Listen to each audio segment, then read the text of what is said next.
Halo semua, selamat datang di Forset. Yaci di sini dan inilah Forset. Oke, di sini gue akan masuk ke episode BAB ya, berita acara bisnis. Di sini gue akan masuk ke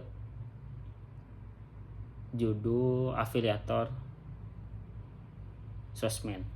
Jadi di sini gue ngerasain tentang ekonomi bebas gitulah. Kenapa? Bentar. Gue agak pegel.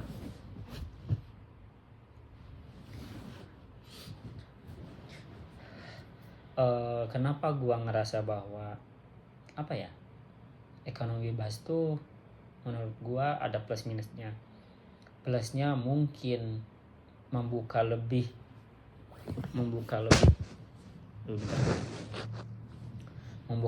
banyak model-model bisnis yang baru, membuka lebih banyak peluang-peluang bisnis yang belum pernah dilakukan, membuka lapangan pekerjaan dan lain sebagainya.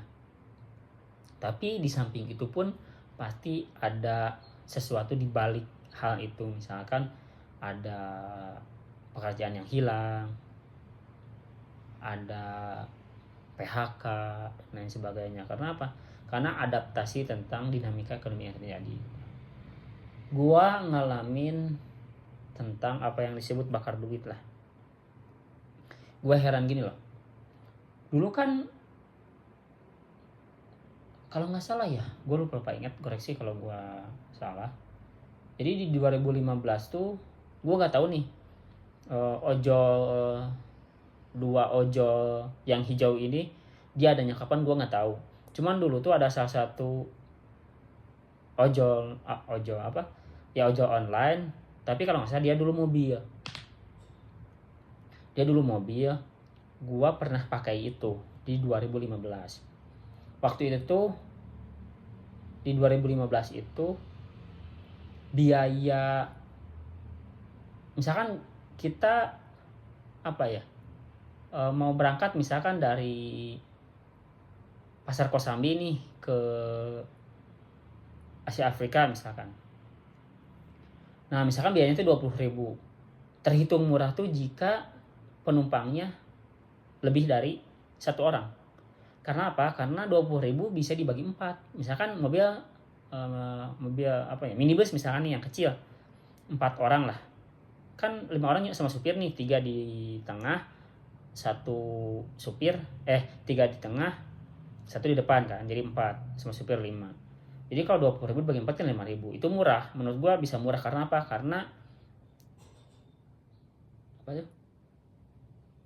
Karena dibayarnya kolektif mungkin ya. Dibayarnya kolektif. Singkat cerita, gue ngerasa pada waktu itu masih mahal. Kenapa masih mahal? Karena ada angkot yang bisa lebih murah. Cuman memang angkot memiliki jalur-jalur, kita nggak bisa nih naik di mana aja, nggak bisa nih. Tapi kelebihannya ojek online tuh atau mobil online itu kita bisa naik di mana aja. Ya mungkin salah satu faktor perekonomian bisa meningkat adalah kebebasan dalam artian ya kebebasan yang diatur ya, bukan kebebasan yang tidak diatur. Jadi kita nggak bisa nih sembarangan memakai sebuah software, memakai sebuah alat tanpa diatur, tanpa dilindungi undang-undang. Nggak bisa tuh. Jadi tetap harus diatur gitu. Kelebihannya itu, jadi tentang kebebasan, kita bisa pick up di mana aja dan berhenti di mana aja. Makanya ada kemungkinan, memang sih, maksud gue angkot keberlangsungannya memang masih bisa bertahan lah, karena masih ada pemikiran terutama Gen X atau boomer ya, yang ngerasa bahwa angkot itu murah lah, angkot itu terjangkau lah dan lain sebagainya. Tapi kan lambat laun populasi Gen Z, populasi Gen Alpha tuh lebih banyak daripada generasi sebelumnya. Otomatis kan yang selaku roda perekonomiannya dijalankan oleh manusia itu tentang populasi yang lebih banyak, pasti perekonomian itu bakal lebih condong kepada kuantitas dong, tentang banyak enggaknya pemakaian jasa itu. Nah, di 2015 gua pakai salah satu ojek online atau mobil online berlogo hitam yang sekarang ternyata diakuisisi oleh lisensinya oleh ojol berwarna hijau. Nah, sampai pada saat gua ngerasa anjir, rata-rata ya kalau dengan diskon tuh 8.000 loh. Gua nggak tahu itu ukuran 8.000 tuh berdasarkan apa gitu. Maksud gua gini, karena kalau angkot, dia kelebihan angkot ya, harga tuh tetap jauh dekat kan, jauh dekat 5.000 misalkan dari A ke B, tapi kelebihannya angkot tuh kita bayar sudah ada patokannya, jadi nggak dipengaruhi tuh. Kalau ojek online, kalau ojol harganya berubah-ubah, bisa karena cuaca. Hujan tuh ngaruh loh, harga bisa lebih mahal. Bisa karena jarak dekat pun bisa jadi kehitungnya bisa lebih mahal. Jadi ada plus minusnya tentang transportasi konvensional dengan modern tuh ada plus minusnya lah. Nah, sampai pada saat gue ngerasa bahwa 8.000 tuh menurut gue murah. 8.000 kadang 8,5 lah. 8,5 rata-rata. Karena apa? Karena kita diantarkan sampai ke depan gitu loh. Sampai ke gerbang rumah kita. Itu yang membedakan transportasi online dengan offline. Makanya di beberapa kota angkot itu sudah nggak ada. Salah satunya adalah di Yogyakarta. Jadi di Yogyakarta tuh cuman ada salah satu angkutan umum, yaitu Trans Yogyakarta atau disingkat Transjog. Nah, selain itu transportasinya online semua. Nah, balik lagi tentang ekonomi bebas ya. Balik lagi tentang ke afiliator. Gua ngerasa bahwa di zaman sekarang tuh jadi kayak gini loh. Ini gue cerita dari sudut pandang gue ya, menurut observasi gue, menurut riset gue. Jadi kan gini, bokap gue aja nih, contoh bokap gue lah. Bokap gue tuh bisnis tuh udah dari tahun 80 lah. Bahkan sejak dia SD, dia udah belajar bisnis sama abah gue gitu, sama kakek gue. Belajar bisnis, belajar dagang dan lain sebagainya sampai kalau 80 mungkin udah 44 tahun. Ya udah 44 tahun. 44 tahun bokap gua, 40 tahun lah sampai 2020. 40 tahun bokap gua belajar hidup dan mencari penghidupan di dunia bisnis. Nah, dari situ alhamdulillah sampai sekarang masih settle nih. Bisnis dengan nama toko Guntur Mandiri itu masih bisa bertahan di tengah gejolak pandemi lah, di tengah gejolak pasar bebas lah dan lain sebagainya. Cuman ada pergeseran memang. Bokap gua yang mungkin tidak adaptif, mungkin pemikirannya sudah tidak relevan dengan zaman. Bokap gua kan bokap gua terlambat lah membaca pasar, sehingga pasar yang sebenarnya bokap gua bukan kehilangan pasar, tapi bokap gua pasarnya tergerus oleh orang lain yang lebih adaptif. Misalkan bokap gua kan pada waktu itu belum nganterin langsung, mungkin orang lain udah nganterin. Jadi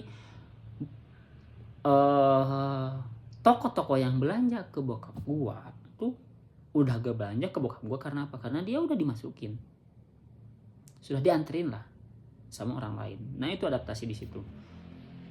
Nah, balik lagi tadi tentang ekonomi bebas.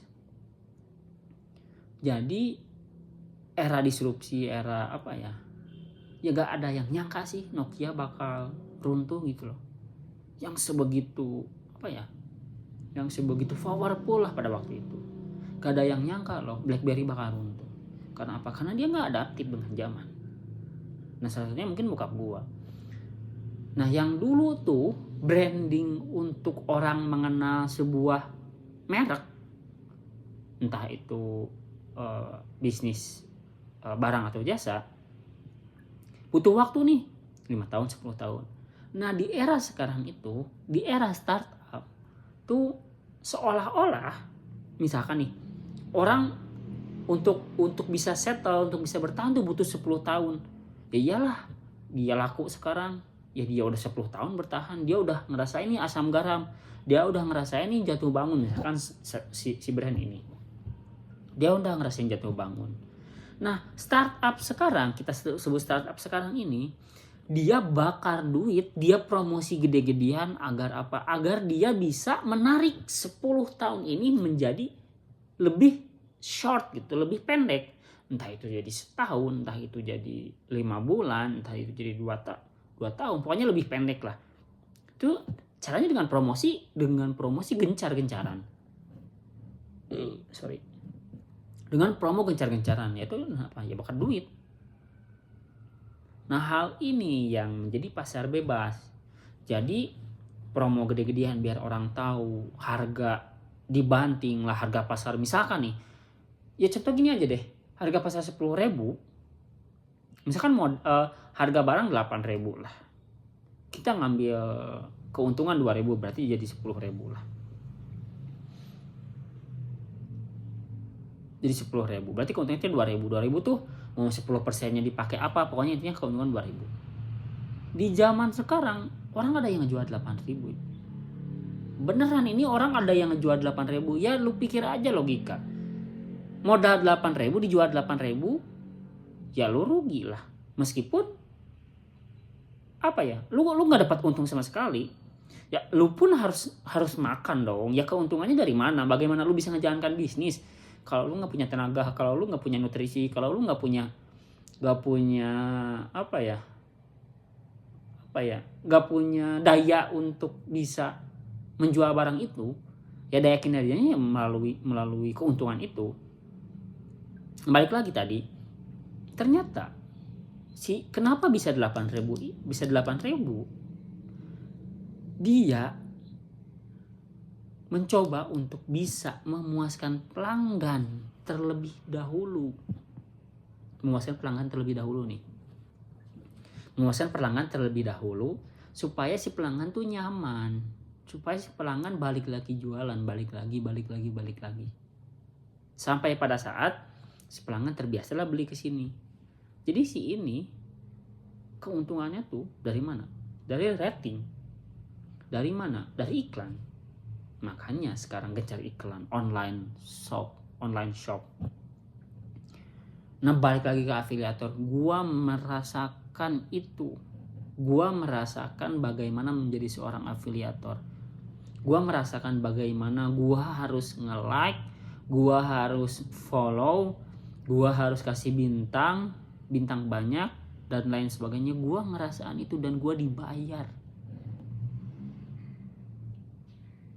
Gua gak akan menyebutkan besaran biayanya berapa, tapi itu bisa, kalau di Jogja bisa dipakai 3 kali makan lah.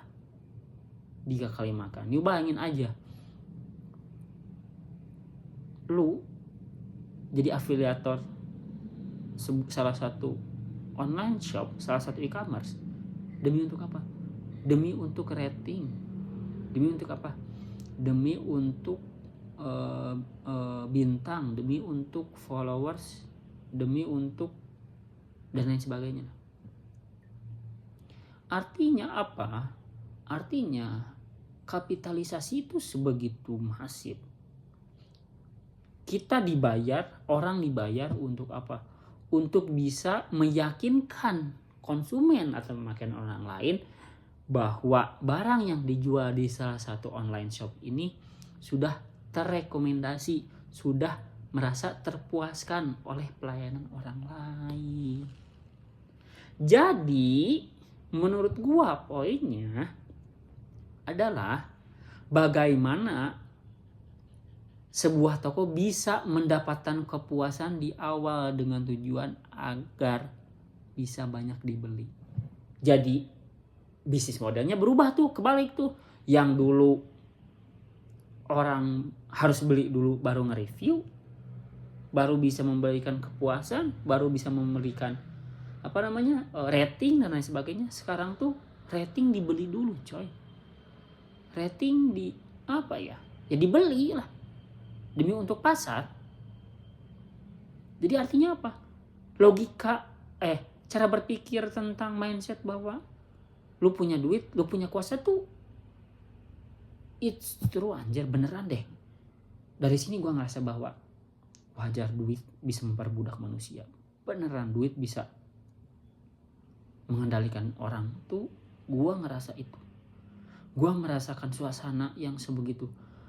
Wah, ini loh dikatakan ekonomi bebas. Oh, ini loh dikatakan bakar duit. Oh, ini loh dikatakan A, B, C, D, E, F, G. Seolah-olah orang yang banyak duit lah yang berkuasa. Jadi menurut gua tidak heran orang dibayar untuk melakukan orang dibayar untuk A, B, C, D, E, F, G, terlepas duitnya dapat dari mana ya. Yang jelas duit menjadi sesuatu yang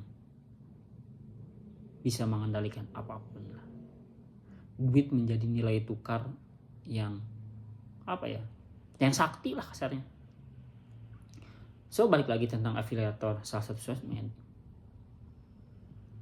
Orang yang mungkin di zaman sekarang yang menjalankan bisnis tidak adaptif dengan zaman, tidak melek dengan teknologi, menurut gua akan ketinggalan sih. Terlepas apapun caranya itu ya, tentang adaptasi startup dan sebagainya. Dan makanya tidak sedikit pun dibalik itu, maksud gua dibalik dibalik bukan kemegahan dibalik melesatnya sebuah brand atau sebuah startup, dan banyak juga startup yang melesat itu akhirnya gulung tikar lebih dulu bahkan. Karena apa? Karena gini loh, kita menjual jasa tuh, itu adalah cara kita untuk maintenance, menjaga, memberikan mendidik lah. Gini loh, maksud gue kayak gue beli batagor nih, gue ngejual batagor nih. Kan gue yang jual tuh bukan batagornya aja dong. Gue menjual rasa, gue menjual pelayanan, gue menjual A, B, C, D, E, F, G lah. Dan ketika tidak ada yang bisa diandalkan dan ketika tidak ada yang berbeda, ya lu bakal ketinggalan. Nah, si batagor ini akan kalah sama yang lain. Dan eksistensi batagor ini pun eksistensi batagor yang baru yang tadi disebut startup tuh bisa tenggelam juga. Jadi yang dulu ngejual orang ngejual batagor tuh 1, sekarang tuh 10. Lebih banyak variasinya, lebih variatif lah.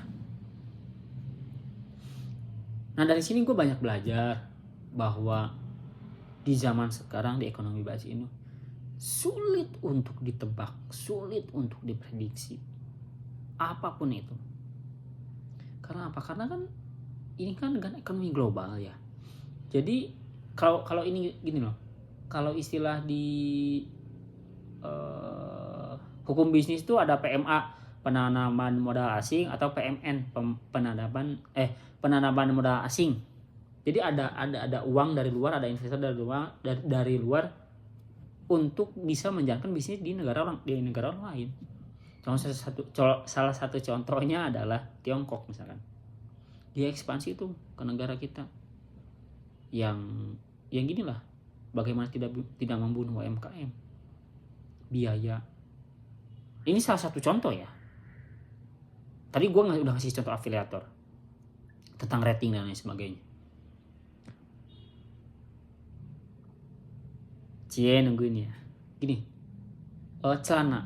celana jeans di salah satu e-commerce Tiongkok, dia ngejual 80.000 udah jadi, anjir. 80.000 loh, jeans loh udah jadi. Lah di Indonesia ngejahitnya aja 100.000, ngejahitnya doang lah, belum sama kainnya. Makanya menurut gua ekonomi global ini sebegitu berbahaya. Sebegitu berbahaya. Terlepas gini loh, terlepas dulu tuh ya kalau lu gak ada duit lu gak dapat barang gua. Sekarang tuh gak ada istilah gitu.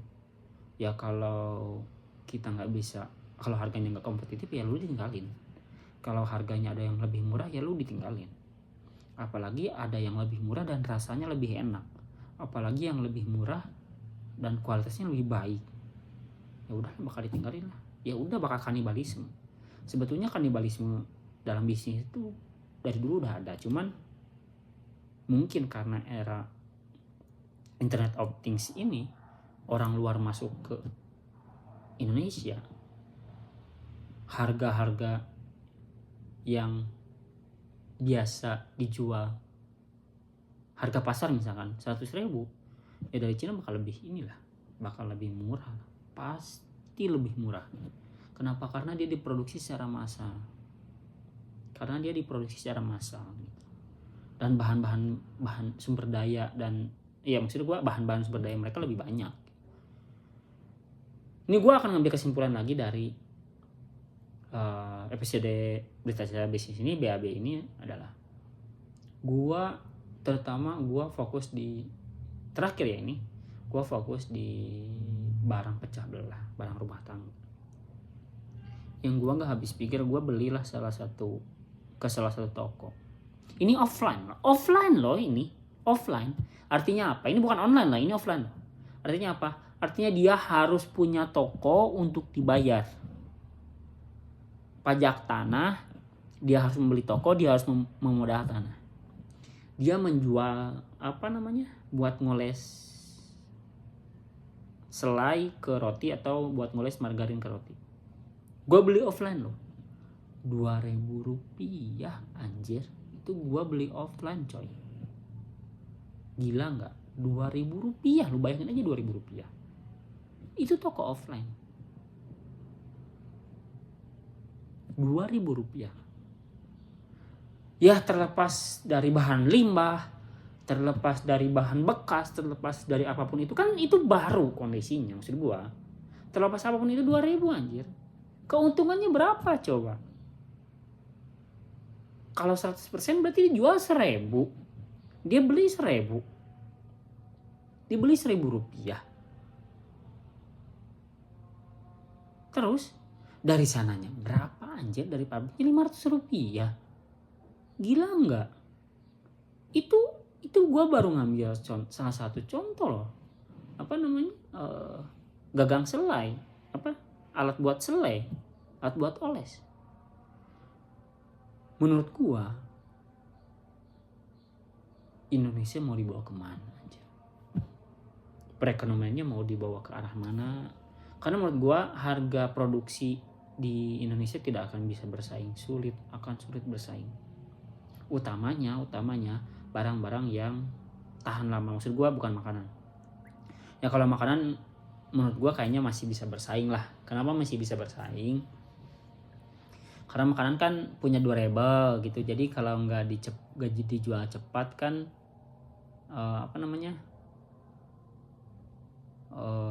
basi ya.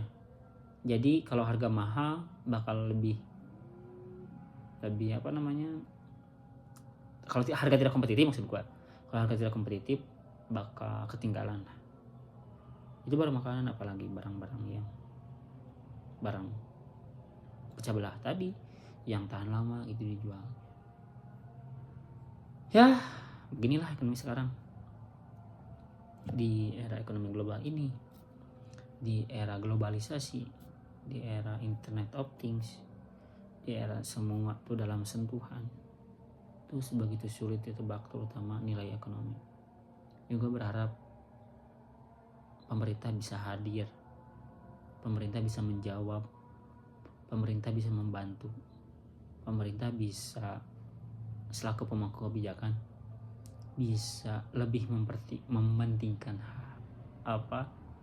kebutuhan umum daripada kebutuhan pribadi.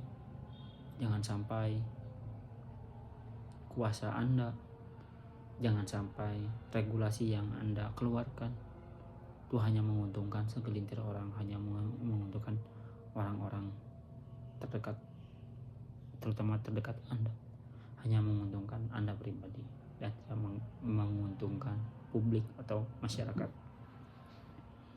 Itu aja dari gua. Semoga pemerintah bisa lebih bijak, semoga pemerintah sebagai pemangku kebijakan bisa lebih berpihak kepada rakyat, karena kalau nggak ada rakyat kan pemerintah nggak ada yang milih ya.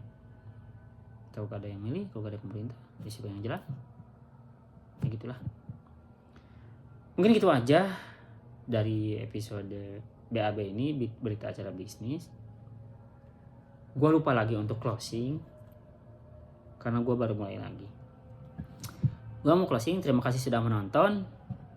Like jika Anda suka, dislike jika Anda tidak suka, subscribe jika channel ini bermanfaat.